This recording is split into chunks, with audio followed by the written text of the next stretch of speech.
आणि म्हणून विरोधकाने आज आणखी एक चित्र रडीचा डाव खेळला होता। आपल्या उमेदवारी अर्जावर आक्षेप घेतला होता। बातम्या सुरू होत्या अमोल कोल्हे यांच्या उमेदवारी अर्जावर आक्षेप, अमोल कोल्हे यांची उमेदवारी धोक्यात। मला असं वाटतं की जेव्हा स्पर्धा असते, जेव्हा समोरासमोरचा सामना असतो ना, तेव्हा तो दिलेरीने करायचा असतो, भ्याडासारखे पाठीत वार करायचे नसतात। आणि दिलेरीने हा सामना जमत नाही, त्यामुळे आक्षेप काय घ्यावा।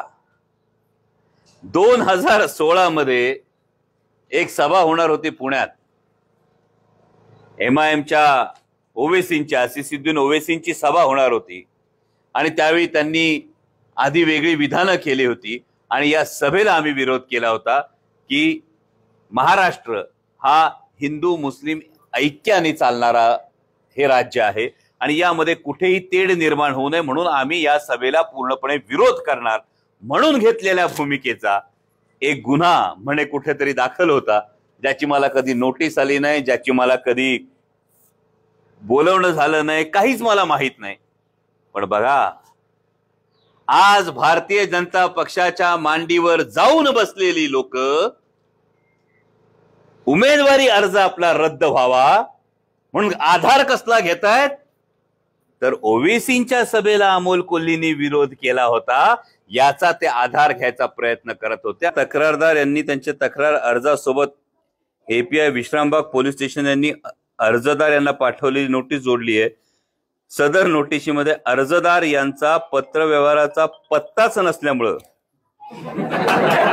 सदर नोटीस त्यांना कोणत्याही परिस्थितीमध्ये प्राप्त होणे अशक्य आहे, त्यामुळे त्यांच्या विरुद्ध गुन्हा प्रलंबित असल्याबाबतची माहिती असण्याचा प्रश्नच उद्भवत नाही, असं स्पष्ट त्यांनी त्यात लिहून दिलेलं आहे। आणि त्याचबरोबरीनं गंमत बघा, सरकार सत्ता आणि याचा वापर कशा पद्धतीने अडचणीत आणण्यासाठी केलं होतं।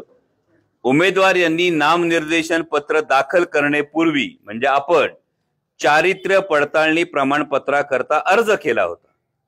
चारित्र्य पडताळणी प्रमाणपत्र पडताळणी विशेष शाखा पुणे यांनी 1 मार्च 2024 रोजी पत्र देऊन कळवलं की पुणे पोलीस आयुक्त यांचे कार्यक्षेत्रात उमेदवार यांचे विरुद्ध कोणत्याही प्रकारचा गुन्हा प्रलंबित नाही। म्हणजे हे जे काही दोन वेगवेगळ्या प्रकारे रडीचे डाव हे खेळले जातात, म्हणजे तुम्ही चारित्र्य पडताळणीमध्ये सांगणार गुन्हा प्रलंबित नाही आणि समोरच्या तुमच्या सत्तेच्या वळचणीला येऊन बसलेला आहे त्या उमेदवाराच्या प्रतिनिधींना सांगणार घ्या घ्या ऑब्जेक्शन घ्या, ऑब्जेक्शन घ्या, पण नोटीसवर पत्ताच नाही तर घरी येणार कशी। आणि म्हणून हा जो संकटाचा काळ आहे, ही अडचणीचा काळ आहे, यासाठी स्वतः भोगलंय म्हणून आता तुमच्या समोर वाचून दाखवलं। का स्वप्न तर पडलं नसतं की असं काही झालंय म्हणून। जेव्हा ही बातमी समोर आली तेव्हा विचार करा त्यांचे कार्यकर्ते किती घाबरलेले असावेत भैया। मंचर मध्ये कुठेतरी कोपऱ्यात म्हणे फटाके वाजवले लोकांनी, मंचर मध्ये कोपऱ्यात फटाके वाजवले का, तर अमोल कोल्हेंचा उमेदवारी अर्ज धोक्यात आला म्हणून। अरे एवढी पराभवाची भीती कशाला बाळगताय। एक मुख्यमंत्री, 2 उपमुख्यमंत्री, 200 आमदार, वेगवेगळे मोठमोठे मंत्री, सत्ता, पैसा, आणि या पद्धतीनं हे आता तुमच्या समोर दूध का दूध पाणी का पाणी आहे। हे सगळं असताना सुद्धा तत्वांसाठी आपण लढतोय का, तर उद्या जेव्हा कधी इतिहास लिहिला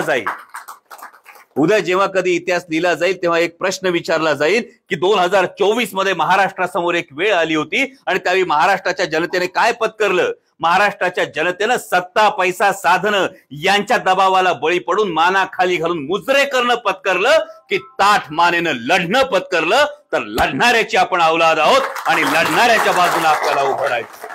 येणार तर दणकून येणार आणि जनता घेऊन येणार, हे ठामपणे आता सांगते।